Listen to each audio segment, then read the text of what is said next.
Tibbi ərazi bölmələrini idarə etmə birliyi Bakı şəhər səhiyyə mərkəzi 10 nömrəli uşaq poliklinikası. Fikir verin növbəyə. Görürsüz, bu adamlar hamısı durublar. Hamı durub ki, bir çek almaq üçün.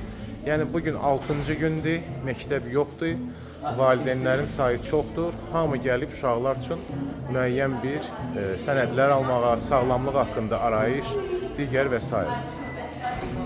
Məsələ bundadır ki, neçinci dəfədir ki, 6 bazarda bunların sistemi işləmir. Bu dəqiqə indi vətəndaş yenə də məlumat verdi ki, sistemdə yenidən problem var. Yəni bu sistemin mütəmadi olaraq işləməməyi bizim üçün, sakinlər üçün çox ciddi bir narahatçılıq yaradır. Gördüyünüz kimi növbədə hamısının işi, gücü, 6 bazar istirahət etməyin əvəzinə hal-hazırda biz məcburuq burada durmağa. Onu da qeyd etmək istəyirəm ki, burada hal-hazırda elektron növbə sistemi mövcud deyil. Halbuki onun burada olmağı mən elə hesab edirəm ki, zəruridir. Bir-iki məsələ ilə də bağlı. Məsələn, bu dəqiqə araşdırma nəticəsində məlum olur ki, bir sıra həkimlər hal-hazırda yerlərində deyillər. Yəni, məsələn, cərrah və digərləri, ondan da başqa hal-hazırda resepsiyonda oturanların sayı azdır. Yəni, kimsə məzuniyyətdədir, kimsə ikinci növbə gəlməlidir. Bu isə hamısı onu göstərir ki, yəni idarə etmədə ciddi bir problem var. İdarə etmə ilə də ki, hamımız yəni bildiyimiz kimi bununla məşğul olan təbib adlı bir dövlət qurumudur. Buradan bax, bu valideynlərin adından, özümün adından, yəni mən müraciət edirəm şəxsən təbibə ki, bax, bu cür halları nəzərə alsınlar, qeydiyyat aparsınlar və bu cür halların təkrar olunmasının qarşısı alınsın. Bu qədər 10 nömrəli uşaq poliklinikasından, qəlbdən qəlbə. Buyurun, millət durub, bunların da sistemi yenə də həmişə kimi işləmir. Demişkən, bax, bunların sisteminin olmamığının, yəni ki, səbəblərindən birini gəlin mən sizə göstərim. Bax, burada qurulan şəbəkə çox qustar bir metodla qurulma bir şəbəkədir.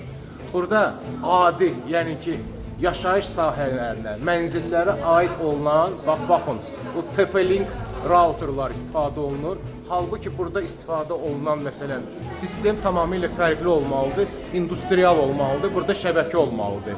Yəni, yenə də görülür ki, bura çox sayılı pullar vəsait ayrılsa da, amma ki, qabağımızda olan sistem budur.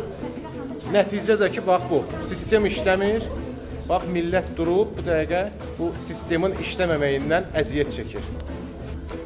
Xatırlatmaq istəyirəm ki, bu baş verir 10 sayılı uşaq poliklinikasında, Yasamal ərazisində yerləşən 10 sayılı uşaq poliklinikasında. Buranı da ki, idarə etməsi birbaşa dövlət qurumu, təbib dövlət qurumu adlanan bir quruma aiddir.